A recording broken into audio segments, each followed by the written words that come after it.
बोल रहा है we are from village and there is no person that who can motivate us. तो बेटा हम लोग किस लिए खड़े हैं?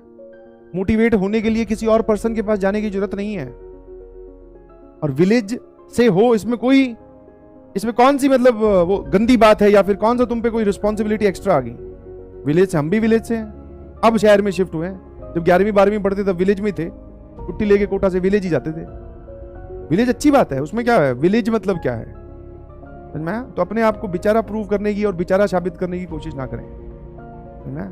मैं तो विलेज से हूं, कोई बात नहीं, अच्छी बात है। विलेज क्या, उसमें क्या बुराई क्या? ही तो बता, तुझे अभी इस उम्र में कौन सी तेरे घर के आगे मेट्रो स्टेशन चाहिए? क्या करेगा उसका? वो हम नौकरी लगेंगे, उस शहर में जाएंगे तब घूमेंगे सर। बस इंटरनेट फैसिलिटी चाहिए। मेरे ख्याल से यहाँ पे कमेंट लिख पा रहा है, इसका मतलब विलेज में इंटरनेट आता ही है।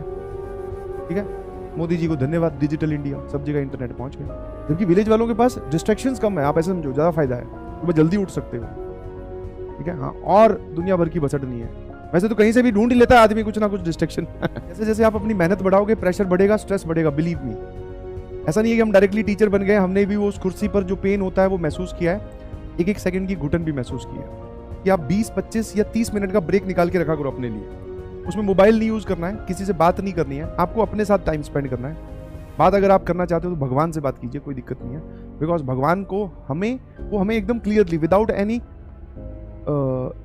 फिल्म, वो हमें जानते हैं, वो हमें अच्छे से जानते हैं। समझा? टॉक टू योर गॉड, भगवान से बात करो, टहलने चले जाओ, पार्क में आप घूम सकते हैं, भाग सकते हैं। समझ में आया?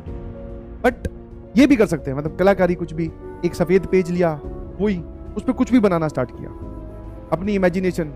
जैसे मैं तो कई बार ये बनाने लग जाता था कि भैया एक बहुत बड़ा स्टेज है और मैं यहाँ खड़ा हूँ और बाहर सामने जनता बैठी है। समझ में? Imagine yourself to be hero और ए हीरोइन। बहुत बड़ा आदमी अपने आप को इमेजिन करो, बिकॉज जब इमेजिन करोगे तभी तो वो सक्सेस, मतलब तभी तो वो रियलिटी में कन्वर्ट होगा।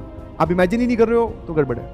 तो कुछ भी ऐसा ड्रॉ किया करो, कुछ भी, कौन देख रहा है? वो हमारे पास ही तो है। गाना गा लिया बहुत तेज आवाज में, कर बैठी सजना भरोसा तेरे प्यार पे। जब आप ये सब एक्टिविटी में दिमाग लगाओगे तो एक बार थोड़ी देर के लिए हम इन सब चीजों से डिस्कनेक्ट होंगे, और वो आप बोल सकते हो कि मोटिवेटर है, बूस्टर है, कुछ भी, बूस्टर आपके लिए काम करेगा। समझ में आया? और अपने आप का ये मेंटेन करना बड़ा जरूरी है, नहीं समझे? क्योंकि अगर आप इसका ध्यान नहीं रखोगे तो ये आपका ध्यान नहीं रखेगा। और पेपर में से सबसे ज्यादा चीज यही काम आती है कि खोपड़ी में चल क्या रहा था वो कौन बताएगा? समझ में आया? कुछ भी, कुछ भी। मेरे तो, मैं आपको बताया भी था, मेरे तो फेवरेट टाइम पास क्या था, सर्दियों में पीजी से उतरो, थोड़ी दूर पे भुट्टे वाला होता था, भुट्टे वाले के पास जाओ, बढ़िया एक भुट्टा खरीदो भैया, उसमें ना ही कोई कैलोरीज है, ना ही वो फास्ट फूड या किसी में काउंट होता, और जा 10-20 रुपए का आ भी जाता है, तो खर्चीला काम भी नहीं। जाओ आराम से भुट्टा खाते हुए लोगों को देखो, या फिर खुद ही खुद से बात करते हो, और एक बार सेल्फ एनालाइज करते रहो, सिंथेसाइज करो अपने आप को। तो ये एक टाइम हो गया जिसमें आपने चीजों से ब्रेक लिया 20-25 मिनट का आराम से। फिजिकल एक्टिविटी कर सको तो सबसे बढ़िया है भैया, बहुत बढ़िया।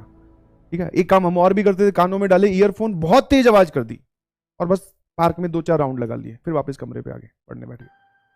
तो this is very much required. समझ में? उसको आप बोल सकते हैं मी टाइम, जिसमें और कोई इंटरफेयर करेगा ही नहीं। समझ में आया कि नहीं समझ में?